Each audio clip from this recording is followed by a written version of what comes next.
இறைநிலையே நிலை பொருளாம் இது வெளியாம் சிவமறிவாம் இதிலிருந்து எழுகின்ற எண்ணங்கள் அலைநிலையாம் இரண்டும் ஒன்றே. இது மனமாம் மனிதனாம், இது மனமாம் மனிதனாம். இறைநிலையே நிலை பொருளாம் இது வெளியாம் சிவமறிவாம் இதிலிருந்து எழுகின்ற எண்ணங்கள் அலைநிலையாம் இரண்டும் ஒன்றே. இது மனமாம் மனிதனாம், இது மனமாம் மனிதனாம். இறைநிலையோடு எண்ணத்தை கலக்க விட்டு இணைந்தாழ்ந்து அவ்வப்போ பழகி வந்தால், இறைநிலையோடு எண்ணத்தை கலக்க விட்டு இணைந்தாழ்ந்து அவ்வப்போ பழகி வந்தால், எண்ணத்தின் அடித்தளமே இறைநிலையாம். நீ அறிவாய், அறிவாக நிலைத்து நிற்பாய். எண்ணத்தின் அடித்தளமே இறைநிலையாம். நீ அறிவாய், அறிவாக நிலைத்து நிற்பாய். நீ அறிவாய், அறிவாக நிலைத்து நிற்பாய். இறைநிலையே நிலை பொருளாம் இது வெளியாம் சிவமறிவாம் இதிலிருந்து எழுகின்ற எண்ணங்கள் அலைநிலையாம் இரண்டும் ஒன்றே. இது மனமாம் மனிதனாம், இது மனமாம் மனிதனாம். இறைநிலையும் நீயும் ஒன்றில் ஒன்றாய் உள்ள ரகசியமும் அனுபவமும் உணர கிட்டும். இறைநிலையும் நீயும் ஒன்றில் ஒன்றாய் உள்ள ரகசியமும் அனுபவமும் உணர கிட்டும்.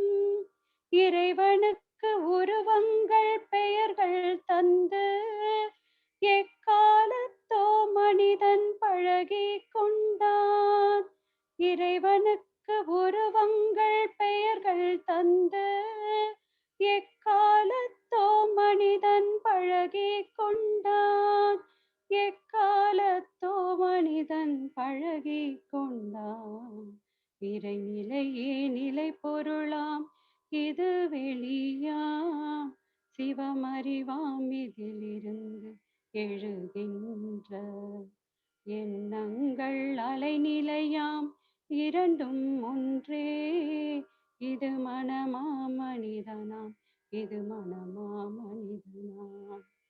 இறைநிலையை அறிவுக்கு இருட்டடிக்கும் இப்பழக்கம் மாற்றி நீ வெளிச்சத்தில் வா. இறைநிலையை அறிவுக்கு இருட்டடிக்கும் இப்பழக்கம் மாற்றி நீ வெளிச்சத்தில் வா. இறைநிலை உன் அறிவாக விளங்கி போகும்.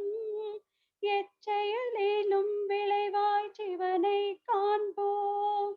இறைநிலை உன் அறிவாக விளங்கி போகும். எச்செயலிலும் விளைவாய் சிவனை காண்போம். எச்செயலிலும் விளைவாய் சிவனை காண்போம். இறைநிலையே நிலை பொருளாம் இது வெளியாம் சிவமறிவாம் இதிலிருந்து எழுகின்ற எண்ணங்கள் அலைநிலையாம் இரண்டும் ஒன்றே. இது மனமாம் மனிதனாம், இது மனமாம் மனிதனாம். வாழ்க வையகம், வாழ்க வையகம், வாழ்க வையகம்.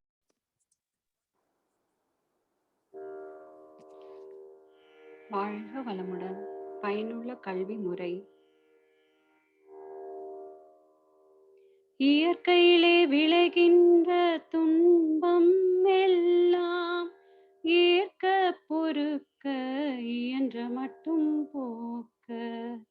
இயற்கையிலே விளைகின்ற துன்பம் எல்லாம் ஏற்க பொறுக்க இயன்ற முயற்சியினால் இயற்கை இயல்பாம் சட்டத்தை முடிந்தவரை அறிந்து இடம் பொருளுக்கேற்ப. முயற்சியினால் இயற்கை இயல்பாம் சட்டத்தை முடிந்தவரை அறிந்து இடம் பொருளுக்கேற்ப. செயற்கை முறையில் எதிர்த்தும் ஒத்தும் செயற்கை முறையில் எதிர்த்தும் ஒத்தும் வாழ சிந்தனையை செய்திறனை பண்படுத்தும். வாழ சிந்தனையை செய்திறனை பண்படுத்தும். பயிற்சி உடலுக்கும் அறிவிற்கும் ஊட்டும். பயிற்சி உடலுக்கும் அறிவிற்கும் ஊட்டும். பயனுள்ள கல்வி முறை வகுக்க வேண்டும். பயனுள்ள கல்வி முறை வகுக்க வேண்டும். வாழ்க வளமுடன்.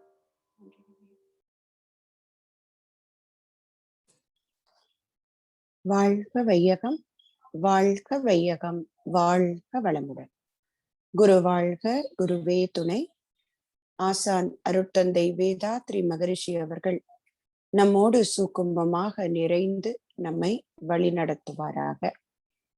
அனைவருக்கும் இனிய காலை மாலை வணக்கங்கள். நல்லதொரு 9 மைய தவத்தை நமக்கு அருமையாக வழி நடத்திய ஞானாசிரியர் அருள்நிதி சிவசங்கரி அம்மா அவர்களுக்கும், குருபிரானின் பாடலுக்கு இசை கூட்டி பாடிய அருள்நிதி ஞானாசிரியர் சங்கரி அம்மா அவர்களுக்கும் மனமார்ந்த நன்றிகளும் வாழ்த்துக்கள்.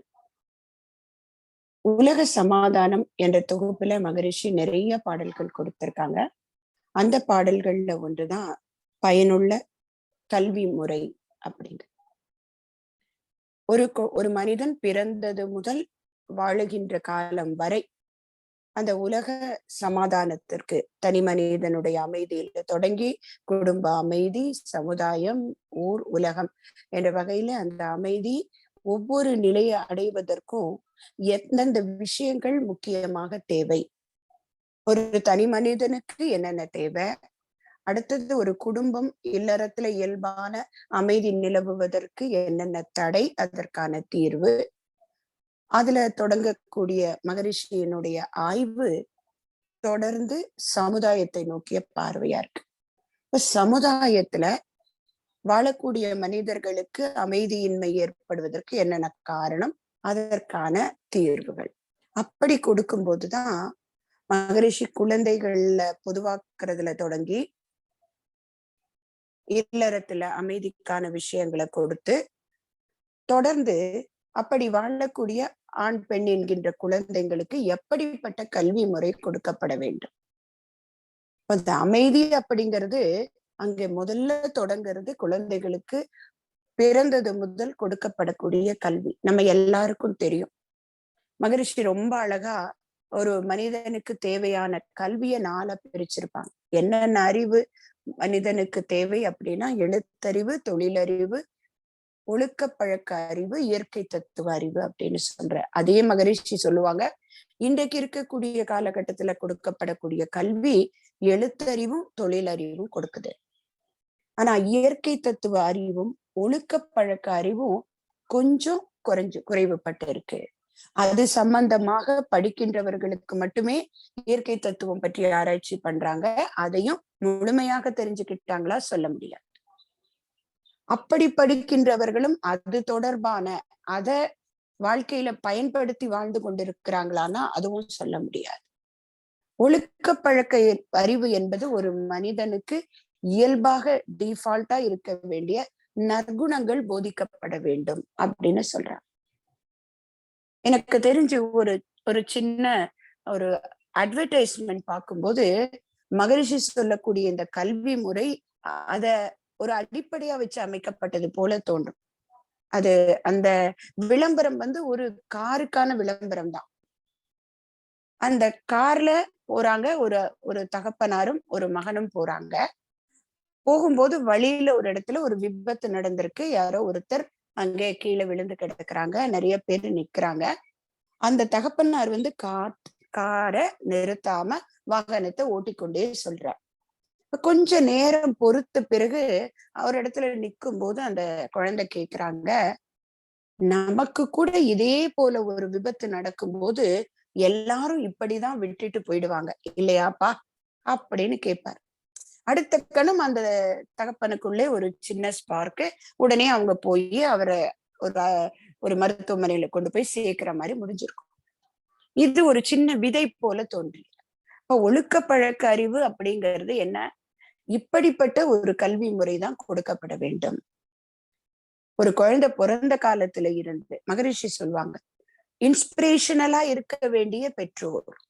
பெற்றோரை பார்த்துதான் குழந்தை வளருது. அப்போ அப்படிப்பட்ட ஒரு நாட்டையே பாதுகாக்கக்கூடிய அளவுக்கு பொறுப்புடைய இளைய சமுதாயத்தினருக்கு கொடுக்கக்கூடிய கல்வி எப்படி இருக்கணும் அப்படிங்கறதுதான் மகரிஷி இந்த பாடல்ல சொல்றாங்க. இயற்கையிலே விளைகின்ற துன்பம் எல்லாம் ஏற்க பொறுக்க இயன்ற மட்டும் போக்க. எவ்வளவு ஒரு அருமையான விளக்கம் பாருங்களேன். ஒரு சிலவற்றை நம்ம அக்செப்ட் பண்ணிதான் ஆகணும் இல்லையா? இயற்கையில ஏற்படக்கூடிய சீற்றங்களினாலோ இல்ல ஒரு மாறுபாட்டினாலோ ஏற்படக்கூடிய விளைவுகள் ஒரு சிலதை நாம இப்ப ஏற்றுக்கிட்டு இருக்கோம். அந்த மாதிரி பல விஷயங்களை நம்ம பார்த்துட்டோம். ஒரு புயல், ஒரு மழை, ஒரு பூகம்பம், அப்படி போன்ற ஒரு இயற்கையினால் ஏற்படக்கூடிய துன்பங்களை ஏற்க பொறுத்து கொள்ள இயன்ற மட்டும் போக்குவதற்கு. அப்ப அதை ஆராய்ச்சி செய்து ஒரு மனிதன் தனக்குள்ளே அதற்கான உறுதியை அதிகப்படுத்திக் கொள்ளக்கூடிய கல்வி.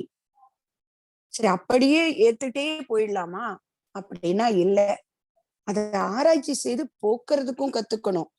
முயற்சியினால் இயற்கை இயல்பாம் சட்டத்தை முடிந்தவரை அறிந்து இடம் பொருளுக்கு ஏற்ப செயற்கை முறையில் எதிர்த்தும் ஒத்தும் வாழ. எவ்வளவு கண்டிஷன்ஸ் கொடுக்கறாங்க பாருங்க. இயற்கைக்கென்று ஒரு சட்டம் இருக்கு. மகரிஷி சொல்லுவாங்க, ஒரு தண்டனை என்பது ஒரு மனிதனை திருத்துவதற்காக இருக்கணுமே ஒழிய அந்த தண்டனையினால் அந்த மனிதனுடைய வாழ்க்கையை அழிந்துபடுவது போல இருக்கக்கூடாது. அவரை திருத்துறதுக்கான கல்விதான் கொடுக்கப்படணும். அப்படி கல்வியை கொடுக்கின்றவர்கள் தான் ஆசிரியர்கள், குற்றத்தை நீக்கக்கூடியவர்கள் அப்படின்னு சொல்றாங்க. அப்படி சிந்தனையை செய்திறனை பண்படுத்தும் பயிற்சி உடலுக்கும் அறிவிற்கும் ஊட்டும் பயனுள்ள கல்வி முறை வகுக்க வேண்டும். அவங்களோட வாழ்க்கையில பள்ளியில் சென்று படிக்கின்ற காலம் மட்டுமல்ல, வாழுகின்ற காலத்தை நற்பண்புகளோடு இயல்பாக இருக்கக்கூடிய அளவுல இயற்கையோடு ஒட்டி வாழக்கூடிய கல்வி முறை. ஒரு சின்ன கதை படிச்சேன் சமீபத்துல.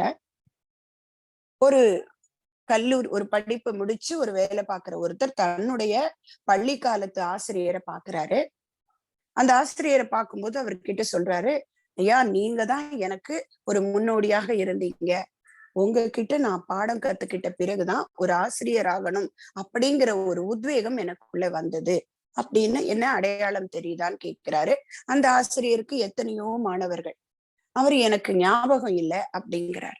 உடனே இந்த மாணவர் தான் இந்த வருஷம் படிச்சோம் அப்படின்னு நினைவு ஊட்டுகிறார். இருந்தும் அந்த ஆசிரியருக்கு நினைவு வரவில்லை. உடனே இல்லையே, எனக்கு ஞாபகம் வரல அப்படின்னோடனே அவர் ஒரு நிகழ்வை நினைவூட்டுகிறார். ஐயா, நான் உங்ககிட்ட படிக்கின்ற காலத்துல நான் ஒரு ஏழை வீட்டை சேர்ந்தவன் தான். எனக்கு பெரிய வசதி கிடையாது. அப்போ பள்ளியில படிக்கின்ற காலத்துல என்னோட படிக்கக்கூடிய ஒரு மாணவன் ஒரு செல்வந்தர் வீட்டு மாணவன். அவன் நல்ல விலை உயர்ந்த கடிகாரத்தை கையில கட்டிக்கிட்டு வந்தாலே எனக்கு அதன் மேல ஒரு ஆசை. உடனே என்ன பண்ணினேன், அவர் எங்கேயோ வெளியில போயிட்டு இருக்கிற நேரத்துல கழட்டி வச்சுட்டு கை கழுவ போயிருக்கும் போது நான் அதை எடுத்துட்டேன். உடனே அவர் உங்ககிட்ட சொன்னார், இந்த மாதிரி என்னுடைய வாட்சை யாரும் எடுத்துட்டாங்க, நீங்க தான் அதை கண்டுபிடிச்சு கொடுக்கணும் அப்படின்னு. உடனே நீங்க என்ன பண்ணீங்க, எங்க எல்லாரையும் வரிசையா நிறுத்திட்டு எங்க கண்களை எல்லாம் கட்டிட்டீங்க. கட்டிட்டு நீங்க ஒவ்வொருத்தருடைய பேக்கெட்டையும் செக் பண்ணீங்க. ஒவ்வொருத்தருடைய பேக்கெட்லயும் செக் பண்ணி பார்த்துட்டே கடைசியில என்கிட்ட வந்தீங்க. என்னோட பேக்கெட்ல இருந்தது, அதை எடுத்து அந்த பையன்கிட்ட கொடுத்துட்டீங்க. அதற்கு அப்புறம் நீங்கள் என்னை எத்தனை முறையோ பார்த்தீங்க. ஆனா பார்க்கும்போது ஒரு நாள் கூட நீ திருடி விட்டாயே அப்படிங்கிற உணர்வு ஏற்படுற மாதிரி என்ன நீங்க பார்க்கல. எனக்கு ஒரு அறிவுரையும் நீங்க சொல்லல. ஆனா எனக்குள்ளே அது ஒரு குற்ற உணர்வாக இருந்தது. அன்றுதான் ஒரு ஆசிரியர் என்றால் இப்படி இருக்கணும், ஒரு கல்வி என்பது இப்படித்தான் கொடுக்கப்படணும் அப்படின்னு நான் புரிஞ்சுக்கிட்டேன். நானும் இன்னைக்கு ஆசிரியரா ஆகி நிறைய மாணவர்களுக்கு கல்வி கொடுக்கிறேன். உங்களுக்கு இப்ப கூட என்னுடைய முகம் நினைவில்லையா? நீங்க தான் என்னுடைய பாக்கெட்ல இருந்து அந்த கடிகாரத்தை எடுத்தீங்க அப்படின்னு சொல்றார். உடனே அந்த ஆசிரியர் சொல்லுகிறார், எனக்கு ஞாபகம் இல்லை தம்பி, ஏன்னா நானும் என் கண்களை கட்டி கொண்டுதான் அன்று எடுத்தேன். ஏன்னா எந்த மாணவன் தவறு செய்திருந்தாலும் அவனை பார்க்கும் போது கூட என்னை அறியாமல் நான் அவனை தவறா நினைச்சிடக்கூடாது. சின்ன பையன் வளரும் போது நற்பண்புகளை போதிக்க வேண்டிய பொறுப்புல இருக்கக்கூடிய நான் அந்த பையனை ஏதோ ஒரு நேரம் சுட்டி காட்டக்கூடிய ஒரு வார்த்தையை சொல்லிடக்கூடாது. அதனால நானும் கண்களை கட்டி கொண்டுதான் ஒவ்வொருத்தரையா நான் சோதனை போட்டேன் அப்படின்னு சொன்னாராம். அப்ப இப்படிப்பட்ட ஒரு ஆசிரியர் போலதான் நமக்கு மகரிஷி அவர்கள் கொடுக்கின்றாங்க. தவறே செய்திருப்பினும் பஞ்சமா பாதகங்கள் செய்தோரேனும் பகுத்தறிவால் விளைவறிந்து எண்ணி எண்ணி சஞ்சலத்தில் ஆழ்ந்து உள்ளம் உருக்கத்தால் சன்மார்க்க நிலைக்கான துடித்து நின்றால் அஞ்சாதீர், அன்புடனே உமையும் ஏற்போம், அறிவு நிலை அறிவிப்போம், துஞ்சாமலும் கூட நாடுவோருக்கு துணை புரிதல் என் கடமையாக கொண்டோம். அப்ப இப்படிப்பட்ட உணர்வு கல்வியை தான் நமக்கு மகரிஷி கொடுக்கறாங்க. நமக்கு குழந்தைகளாக இருக்கும் போது நமக்கு கிடைக்காத அந்த இயற்கை தத்துவ அறிவும் ஒழுக்க அந்த பண்பாட்டு அறிவும் இன்னைக்கு நமக்கு மனவளக்கலை என்கின்ற ஒரு வாழ்க்கை கல்வி மூலமாக மகரிஷி என்கின்ற ஒரு மாபெரும் மனிதர் கொடுக்கிறாங்க. இப்படிப்பட்ட கல்விய ஒரு யோக முறைய கொடுத்த மகரிஷிய வணங்குவதற்கும் அவருடைய வழியில் வாழ்வதற்கும் இன்னைக்கு இந்த பாடல கொடுக்கப்பட்டத ஒரு சரியான பொருத்தமா இருக்கும்னு தோன்றது. இன்று சர்வதேச யோகா தினமா கொண்டாடிக்கிட்டு இருக்கோம். அப்ப அதனுடைய அடிப்படை என்ன? ஒவ்வொரு மனிதனும் இயற்கையை உணர்ந்து மதித்து அதனோடு ஒத்தும் உதவியும் பிற மனிதனுக்கு தீங்கு செய்யாமல் அறிவின் உயர்நிலையில் அன்பும் கருணையுமாய் நெறியில் சிறந்த போது நீங்காத இன்ப உற்றாய் பொறி என்னும் புலனைந்தின் பொங்குதன் மாத்திரதா அந்த அந்த இறைநிலையினுடைய தன்மையோடு அன்பும் கருணையுமாக வாழ்வதற்கான பயனுள்ள கல்வி முறைய கொடுக்கணும்னு சொன்ன மகரிஷி தான் அப்படிப்பட்ட ஒரு கல்வி முறையும் நமக்கு கொடுத்திருக்காங்க. அந்த கல்வியை பெற்ற நாம் அனைவரும் புண்ணியம் செய்தவர்கள், அதை அகிலம் முழுவதும் பரப்புவோம் என்ற ஒரு சங்கல்பத்தோடு இந்த அருமையான வாய்ப்பளித்தவருக்கு அன்பு பாராட்டி நன்றி பாராட்டி நிறைவு செய்கிறேன். நன்றி. வாழ்க வளமுடன்.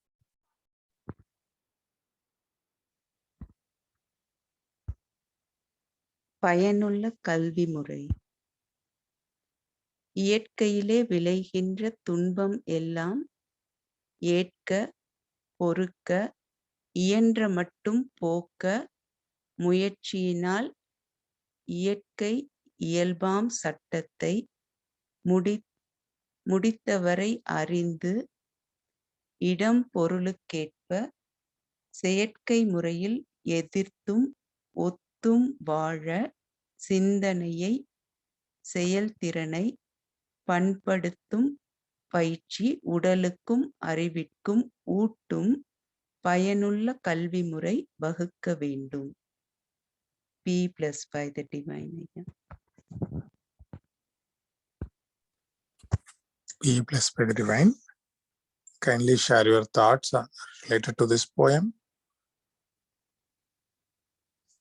You are asking me, Ayya? Yeah, anybody, whoever is willing to start first can proceed, please.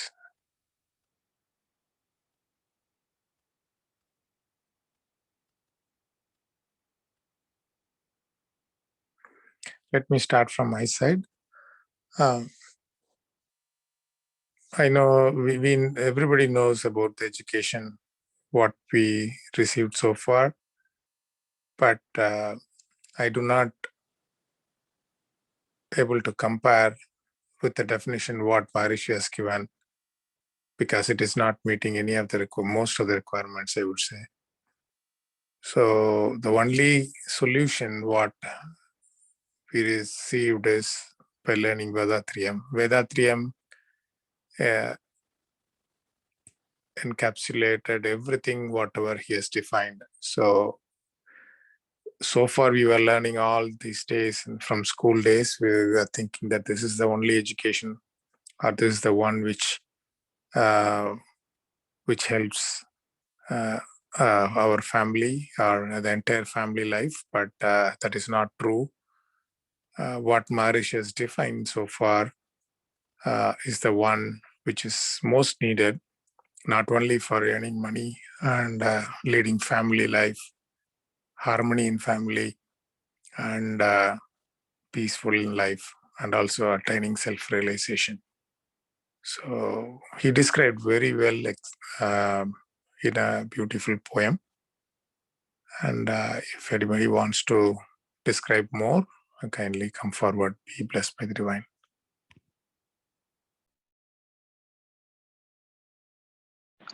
Be blessed by the divine, Ayya. Thank you for the opportunity.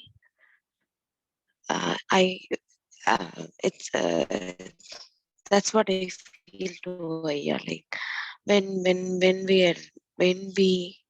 I was not in sky practice, that's sky practice, I used to think, okay, like the whole world is running to it, right? And what is the point of we having all these facilities, all these developments, both we have so much of facilities now. We are in a materialistic, like electronic world where everything is achievable, but with all of this, we were not able to attain world peace.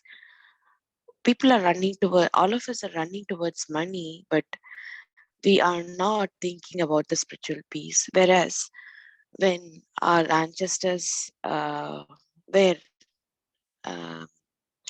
living during that period, I feel that was very meaningful, even though they didn't have the education, which means the knowledge from the book. Even though they didn't have it, but they knew whatever, how we have to maintain life. Like with the life lesson, they were able to maintain everything, and especially harmony in family. Our school education also should have been designed in such a way that to take our environment and our family life to the next step. But whereas now, after a lot of education, like people are like more towards their self, and they wanted to achieve their dream, their life, social status and all. But world peace is not being considered at all. But after coming to Vedatri, this was my my thought. Okay, like we are here, we have educated, but education should develop our status and our mind especially. Ayya has given us like, even though we are educated, that is not the education what we'll have to have it as well. We should have the other education, or like other things to control our mind and work towards world peace. And world peace starts from our family, by keeping our family happy and maintaining harmony in family. Hope I explain. I gave my experience. Yeah, it is related. I hope that it related to the Kavi too. Be blessed by the divine. Thank you so much. Thank you, Amma, for sharing the wonderful thoughts. Not only what were the people receive from the education, it also defines like how the master needs to educate the students. That's a major difference, right? So just memorizing what is in the book and then just explaining is not the solution. So we need to describe by absorbing what we completely accepting the concept and then delivering. It's like in Maharishi always says, right? Odi unardal, unarndu odudal. So we need to completely dive deep into the concept and then learn and then understand ourselves first, and then guide the community students. Be blessed by the divine. Thank you, Amma. Anybody else? I think we already passed the time. Anybody else want to share shortly so that we can conclude the meditation? Aya, 3 minutes, Aya. Yes. Yes, Amma. Please go. I'll tell according to my understanding. Here, Swami Vivekananda used to say, by reading Bhagavad Gita, practice the students the football players to develop the body. And he has also said that education is the manifestation of perfection already in man. So he used to say spiritual education plus education should go hand in hand to the students. The same thing Maharishi has also thought, that everything can be only brought through education only, not so with this concept he had introduced the diploma course, BSc, MSc course, everything. And then according to Swami Vivekananda, he has also introduced the exercise for the body, and then for the mind, the meditation and introspection and Kayakalpa Pairchi, all this. So this is a concept of good education where both body and mind are going together in an individual, and then we learn more in these in this education, how to live with the society, how to adjust with the society. So through education only can be brought everything. Thank you. Yeah, be blessed by the divine. Thank you, Amma. Very well said. Excellent thoughts, Amma. Anybody else would like to share? Otherwise, we can conclude now. Vidya Balama.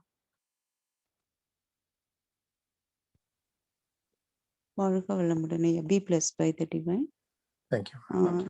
Yeah, what I understood it, in nature there will be discomfort in different way.